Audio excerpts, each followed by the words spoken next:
I'm in dirt 'cause I'm a traveler. Oh, I'm a traveler. Welcome back to the Extra Finnings podcast presented by Atlantic Bay Mortgage Group. Atlantic Bay Mortgage Group is the presenting sponsor of Extra Finnings. Atlantic Bay believes lending peace of mind goes beyond mortgages. We've got a busy schedule as always. We're coming to you a day later. Monarchs didn't get back from Middle Tennessee until Monday afternoon, so that's why we're taping today. Coach, how are you? Doing well. We got a beautiful day, and my alma mater coming in to play us this afternoon. So exciting times. Going to be about upper 60s, low 70s at game time, and feels much more like spring now that we are officially in the spring. That's right. And as always, joined by Bo Calvin. Bo, how are you doing today? Great. Doing good. Fantastic. We will recap a 3-1 week for the Monarchs as they jumped into conference play. We'll look ahead to the first home conference series of the week, or of the year, excuse me, as the Monarchs host Charlotte this upcoming week. Coach, a 9-8 walk-off win over East Carolina in the 10th inning on Tuesday. It was a game to me that felt like, at least at the end of it, an NCAA regional game, probably the biggest test you've had so far this year. Just how important was it to go deep into a game like that against a good team and pull it out late? Well, the guys knew the schedule was getting turned up, and certainly playing an outstanding program like East Carolina, perennial NCAA tournament team and also a hosting team who we've beaten a few times in a row now. So that seems like a long time ago last Tuesday now, but it was a great game. And back and forth, they jumped up on a 7-3, got some big hits early, and then, we hit some home runs to get back in it. And I think maybe we only scored 2 of our 9 that weren't via the home run. I think Chris Dingler had a 2-out single maybe, and then the last run of the game on the walk. So the bullpen came in, did a great job holding them where they were, allowed us to get back in the game. And then, we have a couple hits there in the 10th inning, and they walk Brock to load him up, and then Tommy Bell has a big at bat. Just a veteran at bat, didn't chase the sliders, and you get a walk-off walk. So big win for us. And then you got to go on the road, to Middle Tennessee for opening the conference. That's right. Took 2 out of 3 from the Blue Raiders, 23-7 on Friday and 6-3 on Saturday before suffering a setback on Sunday. It was your first loss in 14 games. Interestingly enough, no CUSA school swept their opponent this weekend. Does that just speak to the depth of the league or just the unpredictable nature of baseball on any given weekend?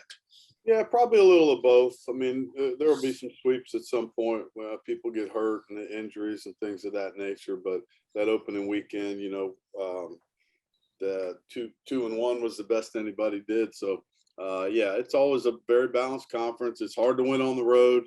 I was really impressed with Middle's pitching. I thought they ran out some really good arms against us, and we played real well mostly all weekend other than the 7th inning on Sunday. And some of that was my fault. I think I probably took Armstrong out of that game too soon, just looking back on it, knowing what we had in the pen. And some of it was execution. Those guys that came in and pitched just didn't do a good job. And they have before, Jacob Gomez in particular. But, you can't give up free bases and hit guys and walk guys in the last 3 innings of a game or you're going to get beat. So it's things we got to clean up there. Plus side of it was Sam Armstrong's best outing of the year, in my opinion. He really threw the ball well for us. And like I said, I probably should have sent him back out there in the 5th. So that one's on me. I'll take that. And we'll learn and grow from that experience. 13 in a row is hard in any sport, especially baseball. And I think maybe, you got that hourglass tipped upside down and maybe all the sand ran out of it for us right there. So it gives us something to, be a little bit ornery about and start a new winning streak, hopefully today. That's right. Go ahead, Bo. This was the second walk-off walk we've had since I've been coming to games. Johnny Wilson did it against VCU. He sure did. I remember that, Bo. Yeah, right. Johnny Wilson did it against VCU and against their closer, and just and it was he got mobbed just like Tommy Bell did. Yeah, I It know was it. awesome. Yeah, that was cool. I had a gut feeling that Tommy was going to get hit by a pitch. Yeah, kind of felt that way, didn't it? Uh-huh. So speaking of that, it leads us into. I'm going to lead Bell off this afternoon. I've been wanting to do it for a while, but we were winning, so you don't try to mess with that. I think Kenny LeVar is much more comfortable in the 2-hole. Bell's getting on base. He's not walking a lot. He's not striking out a lot either. So, but he is getting on base. He's a veteran guy, and I think that's just we're going to try it. We're still searching for that leadoff hitter. Last year was a little bit easier for us. Oh, I just lost the feed. There we go. Last year was a little bit easier for us. KB was our guy from start to finish, and this year we've been searching for it. So we're still trying to figure some of the lineup stuff out and the pitching things. So that's early season baseball. We're getting closer, I think, and figuring out who can do what. And that's part of our job as a coaching staff is to do that. And, you come out of any road series with a series victory, you're going to be happy with that, though, certainly. Correct. And I think it speaks to the overall depth of this team that you're able to mix and match in the leadoff spot, and the fact that your 8-9 hitters really could be leadoff hitters. There's not that gap that you would expect from a lot of other teams. Yeah, you'd like to think that guys are going to continue to improve, and we do have some potential leadoff guys that are down there. I'm just not sure they're quite ready for it right now. But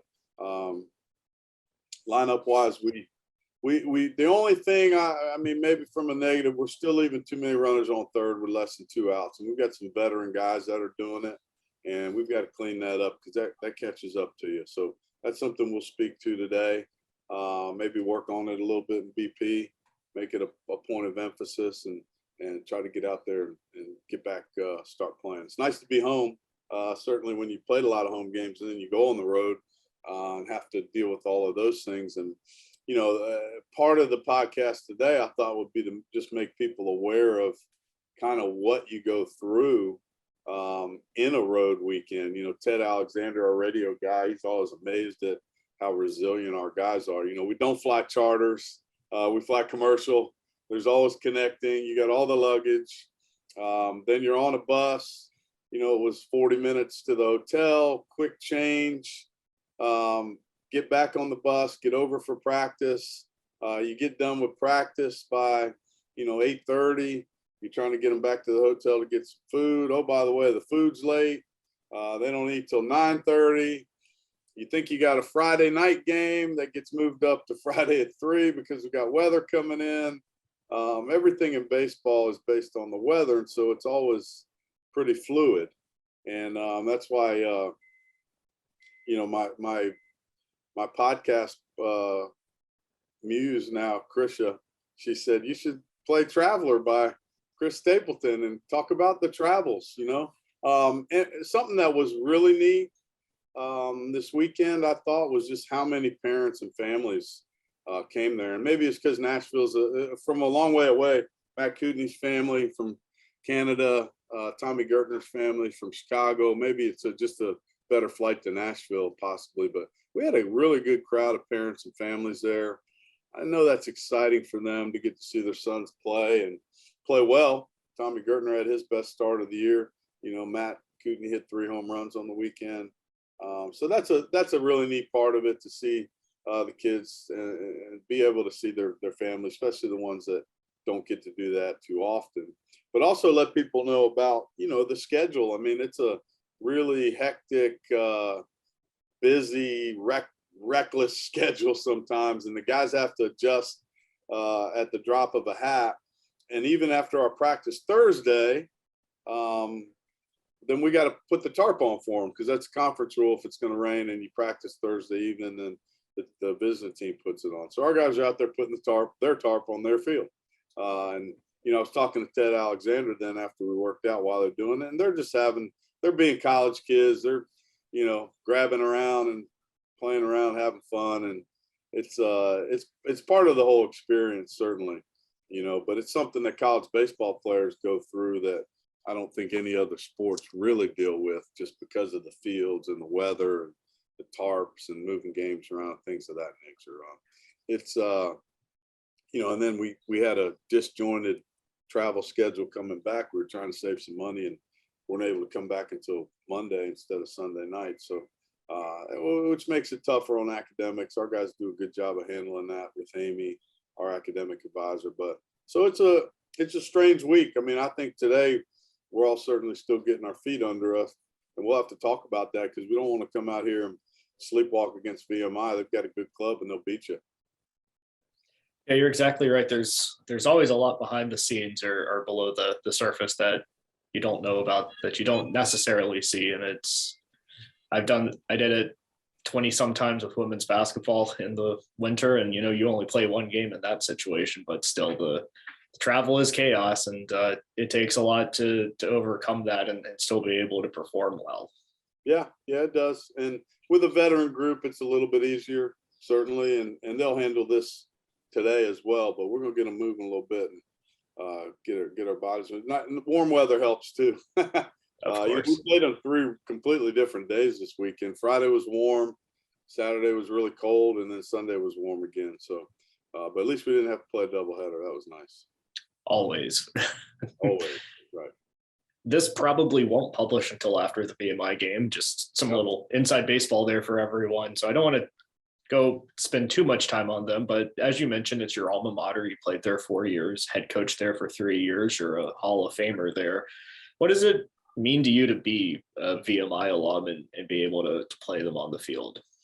Well, I'm very proud to be an alum. It's a fantastic institution. Produces the mission there is to produce educated and honorable men, and I like to think that I'm one of those most days anyway. Bo might disagree with you sometimes, but we try to be. And I've got a lot of great friends that I went to school with. Their alums. Their head coach is a great friend of mine, Jonathan Hadra. He coached for me at Western Kentucky. He does a fantastic job with those guys, and they're always going to compete hard against you. And it's always a hard fought game. You have to play well to beat them. So I don't expect today to be any different. And so we'll come out there ready to go. Of course, and I imagine such a small enrollment school, and it's not like every other school, the military aspect. I'm sure it is a really tight fraternity, especially for anyone that has played baseball as well. Yeah, it is. Without a doubt. Wood Seelig, our athletic director, Dr. Seelig, he went to Washington Lee, which is right next door, and he's got the great line about VMI. He says it's $1 million education shoved up your rear end a nickel at a time, which I love. I love telling that story because it's very true. It's an interesting, unusual, different place to go to school. Taught me a lot of really wonderful things, even though they weren't wonderful when I was learning them, that I've been able to hang on to and use the rest of my life. And one of those, the most important of them, is probably time management. And it's things that we constantly are trying to help our players learn and be better at. But you learn time management there. You don't have a choice. And I'm very thankful for that, because it helped me and continues to help me to this day. Time is always of the essence. So we don't waste time. And I believe that wholeheartedly. And that's something I picked up as a young rat freshman at VMI. Fantastic. We'll turn our attention to the weekend now. You're able to host your first USA series of the year. It's Charlotte. Famously played 8 straight games against Charlotte last season. They're sort of your main local rival, maybe not having as good of a season as last year, lost an important piece in the transfer portal. But what are you expecting out of the 49ers this weekend? Well, they're very good. They're very well coached. They're going to play hard against you. They've got really good players, a lot of the same guys as last year, like us. And so, they beat us 3 out of 4 down there, and then we beat them 3 out of 4 up here. And I felt like the teams were very even, and I'm sure we're going to feel like that again. So it's going to come down to how you play. And we've been using that theme forever here.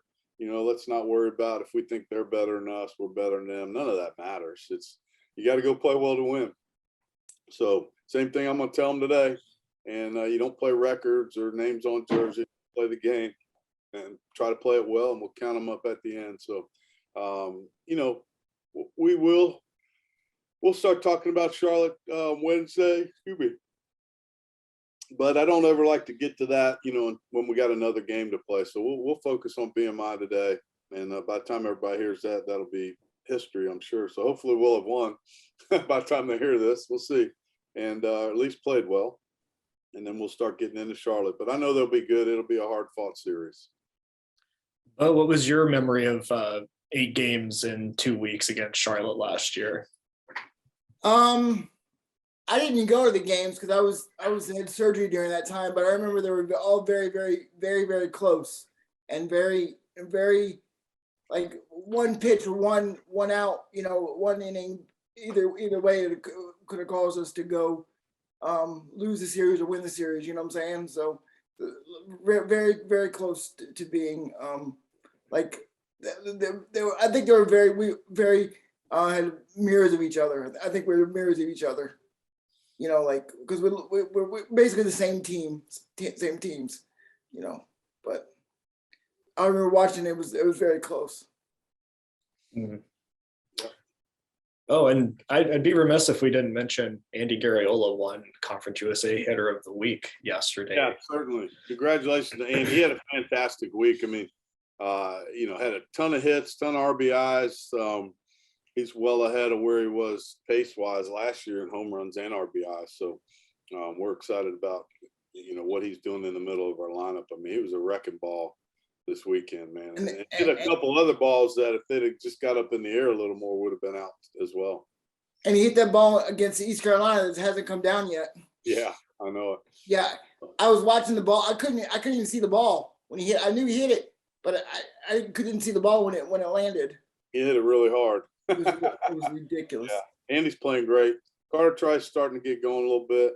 We got to get Lavari back going, but some of the bats are starting to come around, so that's exciting.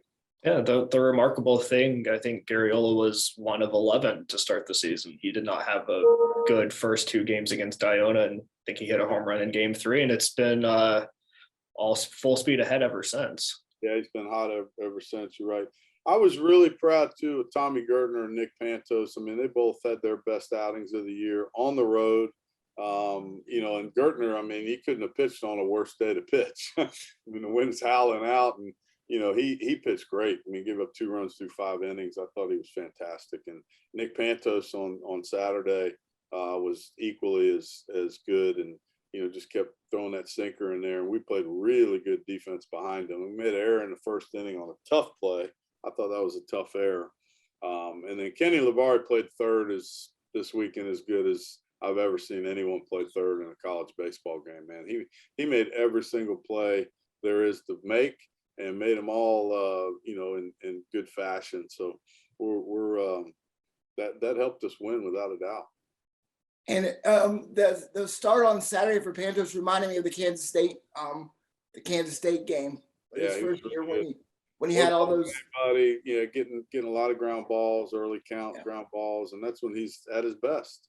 Yeah. And we were going to take him out after 6, and he said, "I feel fine. I can go out and get us. You know, let's go first guy that gets on." And so he went back out there and got an out in the 7th as well. So I like that. Usually when kids want to go back out there, as long as we're in agreement, Mike and I, then I'm usually have to send them back out based on pitch count. His pitch count was down really low, so he was fine. It was, you know, just a cold day that worried me a little bit, but Nick's really throwing the ball well for us.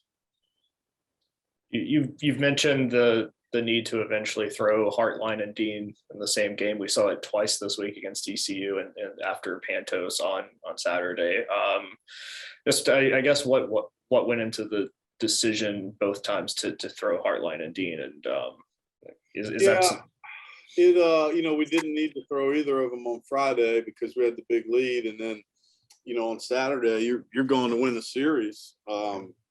So I've never been one to get greedy worrying about the next game. We try to win the one we're playing, and Jason's stuff just wasn't quite the same. It didn't look quite the same. You know, he gave up the home run, then another hit, and I just thought we needed maybe a little bit more velocity at that point, so we brought Noah in, and he wasn't great either, but he was good enough. And both of those guys, I think we were able to win without them throwing their best, and they've been picking us up so much over the last 2 years. So that was good, and maybe it had something to do with the Tuesday game. So we're going to probably give them the week and rest them, throw some bullpens, and get them ready to go for the weekend. Mhm. Yeah, it's always encouraging, can win despite not having either of them on their A game, but both looked fantastic against DCU, I think. Yeah, they both threw the ball really well. I think, Hart threw 2 shutout innings, only threw like 18 pitches.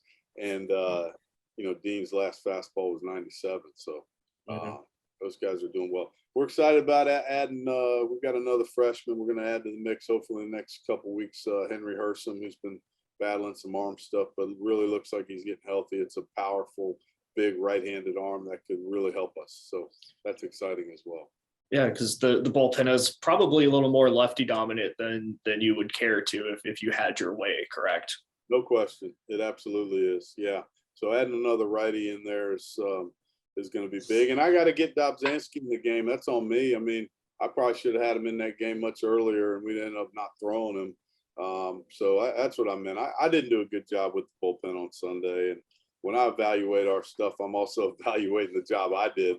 And you got to make a lot of decisions in a college baseball game and in a season, and not all of them are right. But I think when you're willing to, look in the mirror and say, what could I do better? I don't want to let our guys down with the decisions that I make. So probably Sunday, if I had to, I'd say leave Sam out there, for another inning, because he was throwing the ball well, even though he gave up 2 runs in the 4th. And then also get Dobzhansky in the game sooner, because he's been throwing the ball real well for us. Well, we're just about 3.5 hours from first pitch against the Keydets. Unless you or Bo have anything to add, I think it's about time to get out of here. It is. And thank you, everybody, again. Hopefully we'll get some people out for this weekend. The weather looks really nice and warm, and come on out and support the boys. That's right. It's spring and it's baseball season. It finally feels like both. Finally feels like both. Let's do it. All right. We'll be back next week. Usual time, Tuesday or Monday, I should say. I'm thrown off too. Monday. We'll recap VMI, a 3-game set against Charlotte. We'll look forward to Campbell and the Monarchs hitting the road for FIU. But until then, thanks everyone for listening to the Extra Finnings podcast. Take care. Thank you to Brian Holland in Atlantic Bay. Never want to go without thanking them for all their support. On this earth, sure as my heart's behind the pocket of my shirt, I just keep rolling till I'm in the dirt, 'cause I'm a traveler. Oh, I'm a traveler.